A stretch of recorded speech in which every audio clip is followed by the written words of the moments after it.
Greyson and Hud, you guys have to turn the page quickly after another really emotional game against Monterey last week, 4 overtimes. We'll touch on that just real briefly. That's the first time you guys have experienced the overtime rules where you get through a couple of overtimes and then you have to just everything in one play. What was that like offensively to be out there knowing this one play's got to be successful? Yeah, you just gotta have trust in your guys, and I trust my teammates. It was sudden death, and thankfully we got the job done. What about you, Greyson? Because the offensive line, you guys are used to kind of grinding out drives and making things happen. There, it's just everything's in one play. Yes, sir. I had no doubt in my mind that we were able to push through on those overtime periods, because I knew if for some reason our offense messed up, I knew our defense was going to hold them. And I think a lot of people were doubting that, but I could just feel it. We wanted that win, and there's nothing they could do to stop us from getting that. Yeah, the defense sort of saved its best for last there. Yeah. They had 3 big plays right at the end. Had you lost the ball on that one, how, I guess, excited or glad were you to get back out there and get another chance to kind of erase that memory? Yeah, I was very relieved that the defense had my back. Like he said, I had faith that they were going to get it back for us, and I just knew that I had to really step it up the next time and just not let my teammates down. Because the 2 fumbles, because they fumbled right after that, were really the only time the offenses blinked all night. That was not a fun game to be on defense until the very end for your guys. So have you ever been in a game where both offenses are just going back and forth? I guess the game against Rio Rancho last year is pretty similar. When you were involved against Monterey in a game like that, did it help to have been through that a little bit against Cleveland last year? Yeah, I think the experience for all of us last year, being all together, we've talked about being a good unit together and being really close. I think that really helps, having experience in those situations and just knowing that you got to keep going. It's almost like basketball on turf. If they score, we got to come back and we've got to do something. So, which different animal this week? Abilene High comes in here. They lost last week, but they're off to a good start. Last year was a kind of a struggle offensively against them. I think you guys won 21-7. Greyson, what was unique about them? What sticks out in your mind about what Abilene High did defensively against you guys?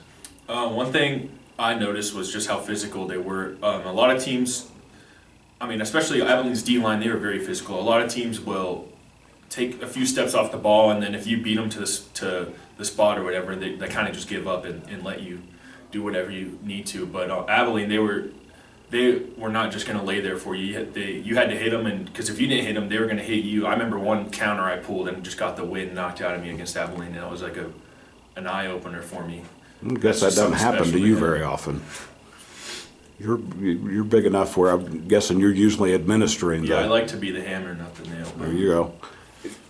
You had to kind of absorb some of that at the quarterback spot, Hudson. What did you think about their defense last year that kind of sticks out in your mind? Well, Abilene's always a really good team. They've had great tradition throughout the years, and I think that's the reason that is because they're always really disciplined and they're coached really well on defense especially, and they don't make anything easy for you. They're going to give you a challenge every play, and there's no free plays, and just the way they play.